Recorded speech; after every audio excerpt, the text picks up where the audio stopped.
नमस्कार दोस्तों, आप सभी का स्वागत है मेरी YouTube चैनल के ऊपर। जैसा कि आप जानते हैं कि अब तक हमने एक्सरसाइज 1.2 के 6 एग्जाम्पल्स कंप्लीट कर लिए थे और आज हम एग्जाम्पल नंबर 7 स्टार्ट करते हैं। तो आइए बिना टाइम वेस्ट किए शुरू करते हैं। हमें क्वेश्चन के अंदर दे रखा है find the positive integers a and b satisfying this property and this property. हमें दे रखा है कि जो ए और बी की जो जीसीडी है वो 20 है और जो इनका एलसीएम है वो 840 है। तो हमें ऐसे दो पॉजिटिव इंटीजर्स निकालने हैं ए और बी जो इन दोनों कंडीशंस को एक साथ सेटिस्फाई करते हो। तो आइए हम इस क्वेश्चन के एक सिंपल मेथड देखेंगे और एक हम इस क्वेश्चन का ऑल्टरनेट मेथड देखेंगे। दोस्तों, ऑल्टरनेट मेथड को हम प्रीफर नहीं करते दोस्तों, इसका कारण मैं आपको बताऊंगा। और जो मेथड आपको एग्जाम्स के अंदर भी लगाना है और जो आप इजीली अंडरस्टैंड कर सकते हैं वो मैं आपको इसी मेथड के अंदर सोल्यूशन के अंदर बताने जा रहा हूँ। तो आइए स्टार्ट करते हैं।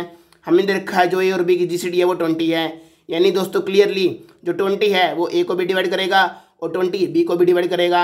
As 20 is the GCD of a and b, therefore हम ये कह सकते हैं दोस्तों कि 20 के अलावा ए और बी के अंदर कुछ भी कॉमन नहीं होगा दोस्तों, क्योंकि इसका मतलब ही क्या होता है ग्रेटेस्ट कॉमन डिवाइजर, यानी the greatest multiple of a and b which is common in a and b. तो ए एंड बी के अंदर दोस्तों 20 के अलावा कुछ भी कॉमन नहीं होगा। तो क्योंकि अब 20 ए को भी डिवाइड करता है और 20 बी को भी डिवाइड करता है, तो आप डिविजिबिलिटी के फॉर्मूले से इसको ऐसे लिख सकते हैं दोस्तों और इस बी को ऐसे लिख सकते हैं दोस्तों, जैसा कि मैंने आपको अपनी प्रीवियस वीडियोस के अंदर समझाया हुआ है। अब क्योंकि मैंने आपको बता रखा है जो यहाँ पे हम नंबर लेते हैं वो कोई भी एक रैंडम इंटीजर होता है, तो ये लाइन आप अपने एग्जाम्स के अंदर और अपनी जहाँ पे भी आप नोट्स बना रहे हैं वहाँ पे जरूर नोट कीजिएगा कि आपको ये लाइन हमेशा लिखनी है x and y are any integers either positive और नेगेटिव। अब दोस्तों क्योंकि 20 is the greatest common divisor, यानी 20 के अलावा ए और बी के अंदर कुछ भी कॉमन नहीं होगा। अगर कुछ भी कॉमन नहीं होगा दोस्तों तो क्लियर सी बात है एक्स और वाई के अंदर कोई नंबर कॉमन नहीं होगा। तो अगर एक्स और वाई के अंदर कोई कॉमन नहीं होगा नंबर, तो सीधी सी बात है दोस्तों इन दोनों की जीसीडी 1 होगी, क्योंकि जब दो नंबर्स के बीच में कुछ भी कॉमन नहीं होता तभी उनकी जीसीडी 1 आती है। तो आप यहाँ से कंक्लूड कर सकते हैं क्योंकि 20 is the GCD of a and b, therefore there is nothing common between x and y, and as there is nothing common between x and y, that's why the GCD of x and y is equals to 1। ये line बहुत important है दोस्तों, ये आपको अच्छे से समझ में आ जानी चाहिए कि मैंने इसको यहाँ पर 1 क्यों लिखा है दोस्तों, क्योंकि 20 ही ऐसा नंबर है जो इन दोनों के बीच में कॉमन है और ग्रेटेस्ट कॉमन है दोस्तों, यानी 20 के बाद कोई भी ऐसा नंबर नहीं होगा जो ए और बी में कॉमन होगा। तो यही हमारी जीसीडी 1 आ गई। अब दोस्तों मैंने कल आपको एक थ्योरम पढ़वाई थी जिसमें मैंने आपको बताया था, जो आपने 10th क्लास के अंदर भी पढ़ी होगी, कि जो दो नंबर्स की प्रोडक्ट होती है वो उनके एलसीएम और जीसीडी की प्रोडक्ट होती है। 10th क्लास में आपने यहाँ पे जीसीडी का हाईएस्ट कॉमन फैक्टर पढ़ा होगा दोस्तों। तो ये वही 10th क्लास वाली थ्योरम है और ये हमारी नंबर थ्योरी में एक इम्पोर्टेंट थ्योरम भी है। तो अब आप इस थ्योरम को जब लगाएंगे दोस्तों तो 20 की ए की वैल्यू मैंने 20x निकाली हुई थी, बी की वैल्यू 20y, एलसीएम हमें 840 दे रखा है और जीसीडी हमारी 20 है। अब आप 20 से 20 को कैंसिल कर दीजिए, 0 से 0 को कैंसिल कर दीजिए और 2 से जब आप 84 को काटेंगे दोस्तों तो 42 आएगा। तो आपको यहाँ पे एक्स और वाई की वैल्यू मिल जाएगी 42। अब मैं हिट एंड ट्रायल मेथड से एक्स एंड वाई की रैंडम्स वैल्यू निकालूंगा दोस्तों, पर याद रखिए दोस्तों अब आप एक्स और वाई की जो वैल्यू निकालेंगे वो हमेशा इंटीजर्स होनी चाहिए और उनकी जीसीडी हमेशा 1 आनी चाहिए दोस्तों, तभी वो वैलिड वैल्यूज होंगी। तो देखिए दोस्तों जब मैंने एक्स को 1 पुट किया तो वाई मेरा आया 42, जब मैंने एक्स को 2 पुट किया तो वाई आया 21। ऐसे ही जब आप एक्स को 3 पुट करेंगे तो वाई आएगा 14।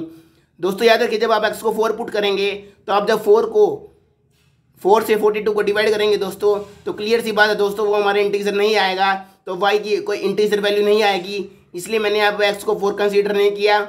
इसी प्रकार से दोस्तों क्योंकि 5 42 को डिवाइड नहीं करता तो इसीलिए एक्स की वैल्यू 5 भी नहीं आएगी। पर जब आप एक्स को 6 रखेंगे तो यहाँ से आप वाई को 7 निकाल सकते हैं, जहाँ पे 7 एक इंटीजर है। अब देखेंगे दोस्तों जब आप आगे वैल्यूज निकालेंगे एक्स को आप 6 के बाद 7 पुट करेंगे और यहाँ पे जब आप वाई निकालेंगे तो वो 6 आ जाएगा दोस्तों, क्योंकि आप देख सकते हैं ये वाली वैल्यूज अपने आप को रिपीट कर रही हैं एक्स और वाई की, जो एक्स था वो वाई बन गया और जो वाई था वो एक्स बन गया दोस्तों।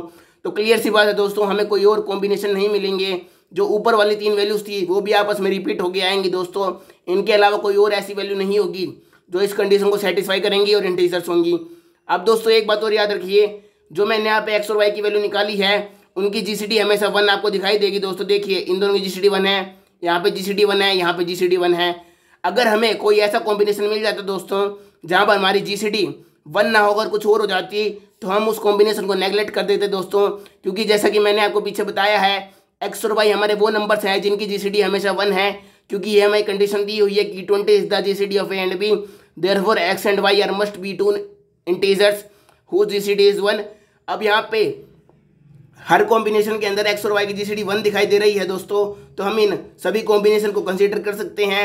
और क्योंकि इन चारों कॉम्बिनेशंस की ये रिपीटेशन है दोस्तों, तो आप इन कॉम्बिनेशन को नेगलेक्ट करके केवल ये 4 कॉम्बिनेशन दिखाएंगे दोस्तों, क्योंकि एक्स की जगह वाई आ गया दोस्तों और वाई की जगह एक्स आ गया, तो इससे कोई फर्क नहीं पड़ेगा दोस्तों जब आप 2 इंटीजर्स निकालेंगे, क्योंकि आप जानते हैं दोस्तों the GCD of A comma B is equal to the GCD of B comma A, जैसा कि हमने हमें पिछली थ्योरम में पढ़ा है। तो ऐसे ही अगर आप एक्स वाई को इंटरचेंज करेंगे तो कोई फर्क नहीं पड़ेगा दोस्तों, तो हम केवल ये 4 वैल्यूज कंसीडर करेंगे। अब क्योंकि हमारा ए 20x था और बी 20y था, तो अब एक एक करके आप इसमें एक्स की वैल्यू पुट करते रहिए दोस्तों और वाई की करते रहिए। तो जैसे यहाँ पे आपको 4 वैल्यूज़ हैं, तो आपको ए और बी की भी 4 वैल्यूज़ मिलेंगी। आप पाएंगे दोस्तों अगर आप ये वैल्यूज़ भी पुट करके देखना चाहते हैं तो कर सकते हैं। जो यहाँ पे बी की वैल्यूज़ थी वो आगे ए की वैल्यूज़ बन जाएंगी, और जो ए की वैल्यूज़ थी वो यहाँ पे बी की वैल्यूज़ बन जाएंगी, तो वो वैल्यूज़ भी रिपीट होंगी दोस्तों। इसलिए ही हमने ये 4 कॉम्बिनेशन कंसिडर नहीं किए।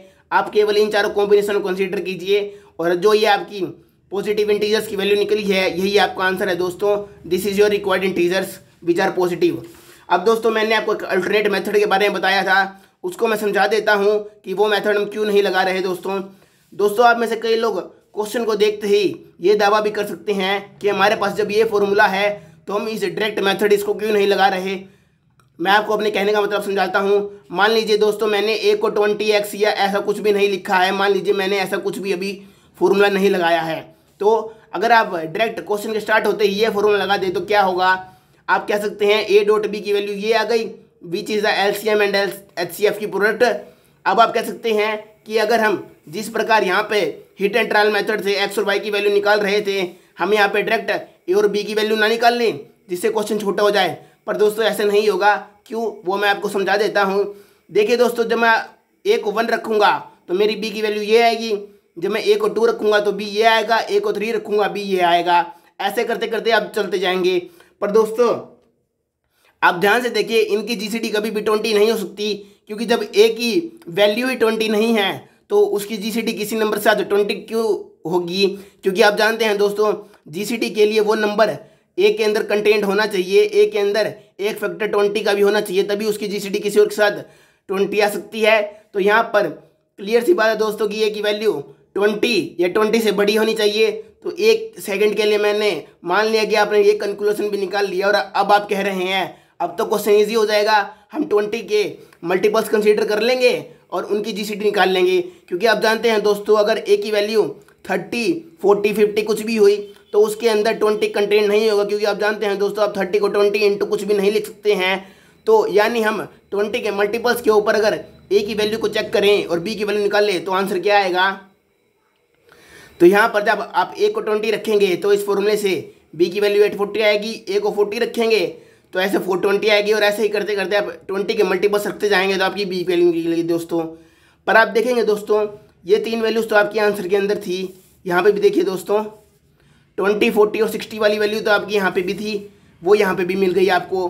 पर आप देखेंगे दोस्तों जो अब 80 और 100 रखेंगे जो कि 20 के ही मल्टीपल्स हैं, उनमें बी की वैल्यू ये आएंगी, पर आप जब इनकी जीसीडी निकालेंगे दोस्तों तो वो 20 के इक्वल नहीं आएंगी दोस्तों। इसलिए ही हमारे ये 2 आंसर गलत हो जाएंगे दोस्तों, क्योंकि इनकी जीसीडी ही 20 के साथ नहीं आ रही। और अभी दोस्तों ये चीज़ खत्म नहीं हुई है, हमने कहा है अभी 20 के मल्टीपल्स पे चेक करो, यानी अभी आपको 120, 140, 160 ऐसे करते करते 100 चेक करना पड़ेगा दोस्तों कि किन 2 नंबर्स की जीसीडी आपस में 20 है और वो क्या आंसर दे रहे हैं। तो ये मेथड इसलिए ही बहुत लेंथी पड़ जाएगा दोस्तों, इसलिए हमने ये डायरेक्ट फॉर्मूला नहीं लगाया। अगर आप ये फॉर्मूला लगाते हैं दोस्तों तो आपको एक्स और वाई ऐसे नंबर्स निकालने पड़ेंगे जिनकी जीसीडी आपस में 1 है, और 1 जीसीडी को देखना बहुत ईजी है दोस्तों। और आप देख सकते हैं दोस्तों 4 वैल्यूज़ के बाद ये आपस को रिपीट भी कर रहे हैं, इसका मतलब ये निकालना बहुत आसान है। और ये मेथड इसलिए ही प्रीफर नहीं करते दोस्तों, तो इसलिए ये मेथड आपको नहीं लगाना है, आपको एग्जाम्स में ये करना है। तो आइए नेक्स्ट एग्जाम्पल करते हैं। नेक्स्ट एग्जाम्पल स्टेटमेंट है दोस्तों, prove that there are no pair of integer satisfying these 2 conditions where x plus y is equal to 100 and the GCD of x and y is equal to 3। तो आपको दिखाना है दोस्तों ऐसे कोई भी दो इंटीजर्स नहीं होंगे x और y जिनके आपस में जो एडिशन है वो तो 100 होगी और जो उनकी GCD है वो 3 होगी दोस्तों। तो इसको प्रूव करने के लिए आप सिंपल सा मेथड लीजिए। हमें GCD रखी है 3, तो ये मैंने लिख ली, यानी 3x को भी डिवाइड कर देगा, 3y को भी डिवाइड कर देगा दोस्तों। तो अब x को ऐसे लिख सकते हैं, x is equal to 3m, और y को क्या लिख सकते हैं, y is equal to 3n दोस्तों, ठीक है। अब ये भी आपको लाइन लिखनी होगी दोस्तों, जैसे आपने पिछले क्वेश्चन में लिखी कि m and n are any integers. और दोस्तों जैसे कि मैंने आपको पिछले क्वेश्चन के अंदर ही बताया था, वैसे ही क्योंकि 3 is the GCD of x and y, यानी क्योंकि हमने इसको इस फॉर्म में रिप्रेजेंट किया है तो आपको ये भी लिखना पड़ेगा m और n की GCD आपस में 1 है। जैसे कि मैंने आपको पिछले क्वेश्चन में बताया था, जो यहाँ पे नंबर होगा उसमें कुछ भी कॉमन नहीं होगा तो उनकी GCD 1 होगी दोस्तों, ठीक है। तो ये आपको बात समझ जानी चाहिए दोस्तों। अब हमें दे रखा था x और y 100 के इक्वल है, तो मैंने ये कंडीशन ले ली। यहाँ से आप इसमें x की वैल्यू रख दीजिए दोस्तों और यहाँ से y की वैल्यू रख दीजिए। 3 कॉमन निकाल लीजिए दोस्तों, m प्लस n की वैल्यू क्या आ जाएगी 100/3।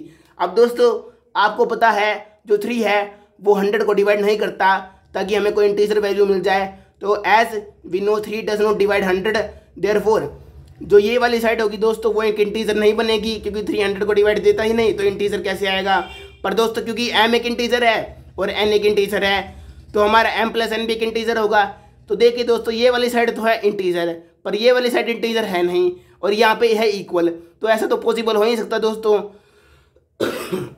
तो देयरफॉर हमारी left hand side is not equal to right hand side, clearly दोस्तों, because this side is giving an integer and this side is giving not an integer, therefore we have arrive at a contradiction. और क्योंकि हमारी दोस्तों contradiction आ गई तो ऐसा कोई भी नंबर नहीं होगा जहाँ पे दो नंबर्स की एडिशन तो 100 हो और GCD 3 हो। और यह हमें प्रूव करना था कि there are no pairs of integers satisfying both this conditions. So therefore this equation shows a contradiction which proves that there are no pairs of x and y which satisfy the given condition। तो ये आपका answer हो गया दोस्तों। अब आप next example करिए दोस्तों। ये एग्जांपल बिल्कुल पिछले एग्जांपल की तरह ही है दोस्तों। तो आइए दोस्तों इसको कैसे प्रूव कर रहे हैं देखते हैं।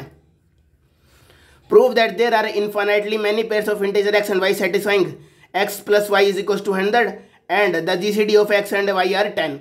दोस्तों यहाँ पे आपको प्रूव करना था there are no pair of integer. यहाँ पे आपको प्रूव करना है कि ऐसे इनफाइनाइट पेयर ऑफ इंटीजर होंगे जो इन दोनों कंडीशन को सेटिस्फाई करेंगे, जहाँ पे इनकी एडिशन तो है 100 और GCD है 10। तो जैसे मैंने ऊपर मेथड किया वैसे ही इनकी GCD है 10, तो यहाँ पे 10 x को भी डिवाइड कर देगा, y को भी डिवाइड कर देगा। तो उससे आप ये लाइन लिख सकते हैं दोस्तों, जैसे कि मैंने ऊपर वाले क्वेश्चन के अंदर ये लाइन लिखी थी। अब जैसे कि मैंने ऊपर लिखा वैसे ही m और n की GCD 1 होगी और m और n इंटीजर्स होंगे। तो दोस्तों हमें ये कंडीशन दी हुई है x plus y is equal to 100। यहाँ पे आप x की वैल्यू रख दीजिए, y की वैल्यू रख दीजिए। यहाँ से आप 10 कॉमन निकाल लीजिएगा तो क्या आएगा, जब आप 10 को कॉमन निकाल लीजिएगा तो आपका आएगा m प्लस n। यहाँ पे आप इसको डिवाइड करेंगे 10 को इस तरफ ले जाके। तो दोस्तों क्योंकि आप जानते हैं 10 100 को डिवाइड कर देता है और वो भी कहाँ पर 10 पर, तो आप डिवाइड करेंगे 10 आएगा। Where 10 is an integer, m and n are an integers. तो दोस्तों क्योंकि आप जानते हैं ऐसे इनफाइनाइट इंटीजर्स होंगे जहाँ पर m कोई भी पॉजिटिव नेगेटिव वैल्यू लिख सकता है और n भी कोई पॉजिटिव नेगेटिव वैल्यू लिख सकता है, जो इस कंडीशन को सेटिस्फाई करेंगे दोस्तों। क्योंकि as the number of integers are infinite therefore the integer which satisfy this equation are infinite. तो यही आपको दोस्तों प्रूव करना था कि जो x और y की वैल्यू होगी वो इनफाइनाइट होंगी, क्योंकि m और n की वैल्यू दोस्तों यहाँ पर इनफाइनाइट है और x और y की वैल्यू हमने m के और n के फॉर्म में ही रिप्रेजेंट की थी। Therefore the number of pairs which satisfy the given two conditions are infinite. जैसे कि आपको कुछ एग्जांपल दिखाता हूँ। जैसे दोस्तों आप m को यहाँ पे 1 रखेंगे तो n को आपको 9 रखना पड़ेगा, तभी यहाँ पे 10 आएगा। और जब आप m को 1 रखेंगे तो x क्या था हमारा 10m, तो 10 m की वैल्यू है 1 तो यहाँ पे आ गया 10 और y की वैल्यू थी 10n, तो यहाँ पे y आ गया 90। ऐसे ही करके मैंने आपको कुछ 4-5 एग्जाम्पल दिखाए हुए हैं, वो आप देख सकते हैं। पर दोस्तों केवल ये 4-5 एग्जाम्पल ही सीमित नहीं है, मैंने आपको बताया है कि यहाँ पर इनफाइनाइट आंसर्स होंगे। तो ऐसे करते करते आप इनफाइनाइट आंसर निकाल सकते हैं, यही आपको प्रूव करना था। तो उम्मीद करता हूँ आपको ये वीडियो अच्छी लगी होगी और पहला एग्जाम्पल आपको समझने में मज़ा भी आया होगा। तो कल मिलते हैं इसी वीडियो के अंदर। आइए दोस्तों कल से हम 1.3 एक्सरसाइज स्टार्ट करते हैं, तब तक के लिए गुड बाय।